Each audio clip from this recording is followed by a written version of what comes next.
Hello, मेरा नाम संदीप गौड़ है और मैं क्लिनिकल साइकोलॉजिस्ट हूं। आज के हमारे वीडियो का टॉपिक है treatment of bipolar disorder. Treatment of bipolar disorder या बाइपोलर डिसऑर्डर क्या होता है और उससे रिलेटेड कुछ इंपॉर्टेंट बातें मैं आज आपको इस वीडियो के जरिए बताने जा रहा हूं। तो वीडियो पसंद आए तो प्लीज इसे लाइक करिएगा, शेयर करिएगा और मेरे चैनल को सब्सक्राइब करिएगा। बाइपोलर डिसऑर्डर क्या होता है? जिसमें एंजाइटी आती है, पैनिक अटैक आता है, इंसान का जो मूड होता है कभी भी चेंज हो जाता है, कभी भी suddenly top of the world हो जाता है और कभी भी सडनली बहुत ही ज्यादा डिप्रेस्ड हो जाता है। इतना ज्यादा डिप्रेस्ड कि वो अपने आप को मारने की भी कोशिश कर सकता है। अगर आपको बाइपोलर डिसऑर्डर से रिलेटेड कंप्लीट वीडियो देखनी है तो आप मेरे चैनल में जाकर देख सकते हैं, जिसमें मैंने बताया है कि बाइपोलर डिसऑर्डर क्या होता है। इस वीडियो में मैं बताने जा रहा हूं कि इसका ट्रीटमेंट कैसे किया जाता है या इसका ट्रीटमेंट हम कैसे करते हैं। सबसे पहले बाइपोलर डिसऑर्डर को स्टेबल करने के लिए क्या किया जाता है? Mood stabilised. उसका जो मूड होता है उसको हमको स्टेबलाइज का अच्छा एक मूड करना पड़ता है, स्टेबलाइज करना पड़ता है, स्टेबल करना पड़ता है मूड को। तो उसके लिए हम मेडिकेशन, सबसे पहले साइकियाट्रिस्ट जो होता है वो मेडिकेशन देता है, उसको कुछ पील्स देता है, दवाइयां देता है।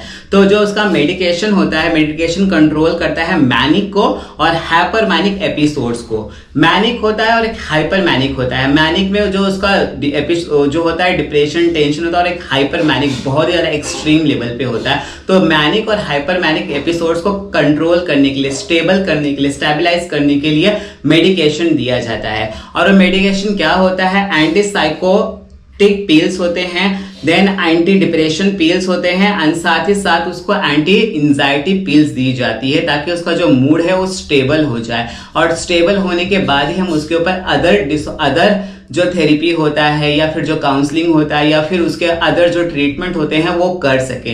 तो सबसे पहले उसके मूड को स्टेबल करते हैं, स्टेबलाइज करते हैं। देन उसके बाद जब उसका मूड स्टेबल हो जाता है, ये मेडिसिन लेने के बाद कुछ दिनों के बाद या कुछ हफ्तों के बाद, डिपेंड करता है उसको डिसऑर्डर की सिवियरिटी कितनी है। और जब उसका मूड थोड़ा स्टेबल हो जाता है देन उसके बाद हम उसके ऊपर CBT परफॉर्म करते हैं, जो एक क्लिनिकल साइकोलॉजी करता है या कोई भी साइकोलॉजिस्ट करता है। लाइक कि CBT मतलब कॉग्निटिव बिहेवियरल थेरेपी। कॉग्निटिव मतलब उसकी सोच, बिहेवियर मतलब जो वो बिहेव करता है, और थेरेपी, कॉग्निटिव बिहेवियरल थेरेपी से भी रिलेटेड मैंने वीडियो बनाई है, तो आप जाके डिटेल में मेरे चैनल पे देख सकते हैं कि कॉग्निटिव बिहेवियरल थेरेपी क्या है। देन उसके बाद कॉग्निटिव बिहेवियरल थेरेपी हम उसके ऊपर परफॉर्म करते हैं और साथ ही साथ हम उस पर ये भी परफॉर्म कर सकते हैं FFT। FFT होता है फैमिली फोकस थेरेपी, कि ये जो उसको साइकोलॉजिकल डिसऑर्डर है, बाइपोलर डिसऑर्डर है, उसकी फैमिली में क्या पहले भी थे, हिस्ट्री पहले देखते हैं और साथ ही साथ उसकी फैमिली को भी एजुकेट करते हैं इस डिसऑर्डर से रिलेटेड, क्योंकि एजुकेशन सबसे इंपॉर्टेंट है। क्योंकि जब तक हम उसको एजुकेट नहीं करेंगे पेशेंट को और साथ ही साथ उसके फैमिली को, तब तक उनको पता ही नहीं चलेगा कि डिसऑर्डर कितना सीवियर है।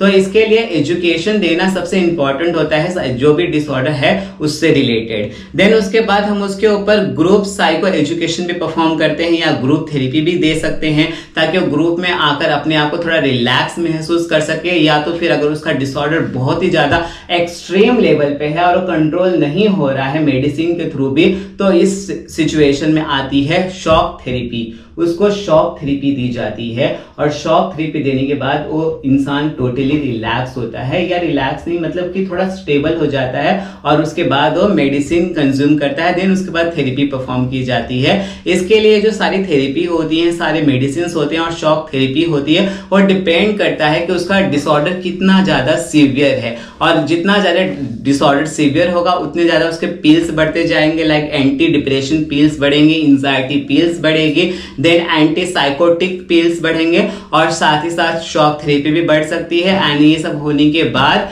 फिर उसके ऊपर हम थेरेपी परफॉर्म कर सकते हैं, काउंसलिंग परफॉर्म कर सकते हैं एंड उसके बाद वो थोड़ा थोड़ा धीरे धीरे स्टेबल हो जाता है और अपने आप को समझाता है, सीखता है और खुद से डिसऑर्डर को कैसे फाइट करते हैं हम उसको बताते हैं, सिखाते हैं, साथ ही साथ उसकी फैमिली को भी एजुकेट करते हैं। तो बाइपोलर डिसऑर्डर में हमें सारे ट्रीटमेंट परफॉर्म करते हैं और साइकियाट्रिस्ट होता है वो सारी मेडिसिन प्रोवाइड करता है।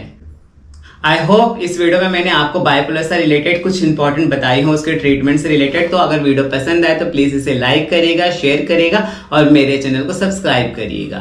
Thank you.